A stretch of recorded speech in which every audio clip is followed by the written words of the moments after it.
Hi friends, welcome back. Assassins guild ఎక్కడ streaming అవుతుందో తెలియట్లేదు, కానీ చాలా వెబ్సైట్స్లో తెలుగులోకి రావడంతో మన తెలుగు డబ్బింగ్ ఫ్యాన్స్ కోసం వాళ్ళు చూడాలా వద్దా అని చెప్పడం కోసం నేనైతే డౌన్లోడ్ చేసుకొని చూసా. నా డేటా బొక్క పెట్టుకుని మరి చూసా. ఇదొక United Kingdom movie. 1 hour 40 minutes ఉంది. ఫ్యామిలీతో అంటే పెద్దగా అడల్ట్ కంటెంట్ ఏమీ లేదు, చూడొచ్చు. బట్ అలా అనిపిస్తుంది ఒక 2 సీన్స్లో అడల్ట్ కంటెంట్ ఉన్నట్టు. సో అది స్కిప్ చేసుకుంటే మీ ఫ్యామిలీతో కూడా చూడొచ్చు. మరి ఈ మూవీ ఎలా ఉందో తెలుసుకునే ముందు మన ఛానల్ని సబ్స్క్రైబ్ చేసుకోండి. ఇలాంటి తెలుగు డబ్బింగ్ మూవీ రివ్యూస్ కోసం తీసుకొస్తూనే ఉంటా. వీడియోకి ఒక లైక్ కూడా వేయండి భయ్య. Without spoilers, firstly basic plot ఏంటంటే, మెర్మైడ్ యుద్ధాల తర్వాత ఒకప్పుడు గొప్ప నగరమైన ఇలియడ్ని కొన్ని దుష్ట శక్తులు ఆక్రమిస్తాయి. అలాంటప్పుడు శాంతిని నెలకొల్పడానికి ఆఖరి ప్రయత్నంగా జీవించి ఉన్న చనిపోయిన శత్రువులతో ఎవరు పోరాడతారో, లాస్ట్కి ఎవరు గెలుస్తారనేదే స్టోరీ. అసాసిన్స్ అంటే హంతకులు, గిల్డ్ అంటే ఒకే లక్షణాలు గల కొంతమంది, అంటే ఒకే ఎయిమ్ ఉంటుంది అన్నమాట వాళ్ళకి.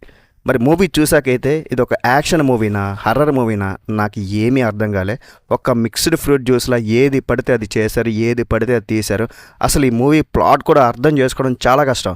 మూవీని ఏ పర్పస్ మీద దేనికోసం తీశారో కూడా అర్థం కాలే. నాకైతే తలనొప్పి వచ్చింది భయ్య.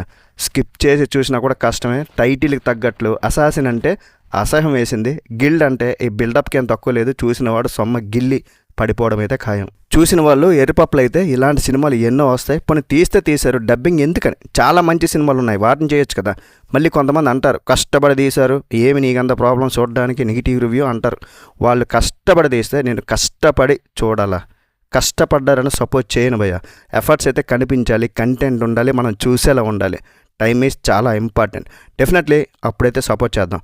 కష్టపడి బిర్యానీ చేశారని పాసిపోయింది పెడితే తినలేం కదా భయ్య. అలానే ఇది కూడా say no to betting apps అన్నట్లు ఇలాంటి చెత్త సినిమాలు మాకొద్దు అని చెప్పలేము ఇక నుండి. ఈ మూవీ గురించి ఎక్కువ మాట్లాడడం కూడా నాకు ఇష్టం లేదు. లో బడ్జెట్ ఫిలిం, అన్నీ లోగానే ఉన్నాయి. ఫైనల్గా ఇది ఒక రాడ్ మూవీ. చూడాలంటే మీ ఇష్టం, చూడండి. మరి ఓవరాల్ ఈ మూవీకి నేను ఇచ్చే రేటింగ్ ఏంటంటే 1/5. That's it guys. ఇలాంటి మరిన్ని రివ్యూస్ కోసం మన ఛానల్ని సబ్స్క్రైబ్ చేసుకోవడం మాత్రం మర్చిపోకండి. వీలైతే ఒక్క లైక్ అండ్ మీ ఫ్రెండ్స్తో షేర్ చేసుకుని కొంచెం సపోర్ట్ ఇస్తే మాకు కూడా హ్యాపీ. నెక్స్ట్ వీడియో మళ్ళీ కలుద్దాం. బై బాయ్ అండ్ జై హింద్.